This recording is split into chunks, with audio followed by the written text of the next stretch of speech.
My name is Johannes Jäger. I'm at the Complexity Science Hub in Vienna, and I will be the D'Alembert Research Chair at the Institute for Advanced Study in Paris in 2020, 2021.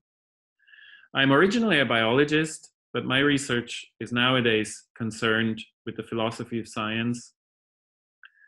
The biologist E.O. Wilson once said that what we lack today is not knowledge, facts, but is wisdom. We're drowning in knowledge but starving for wisdom.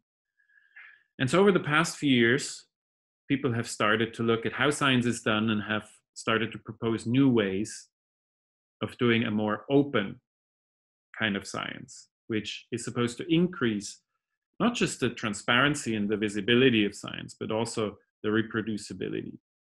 A question that is rarely asked is, if we would have this kind of different type of doing science, would it also produce a different kind of knowledge? And my research project will look at this in three different ways. The first is to look at sort of the philosophical foundation of knowledge generation through open science.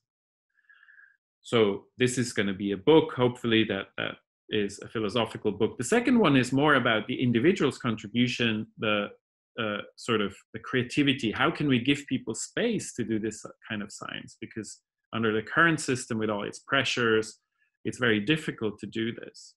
And the third part looks at the practical implementation. So making proposals. How would you actually set up a system that encourages free exploration without losing accountability in the system? I think this is really important. What we need right now from publicly funded science are really radically new ideas, innovative ideas, conceptual breakthroughs, how we could solve or tackle the problems that we have in society today.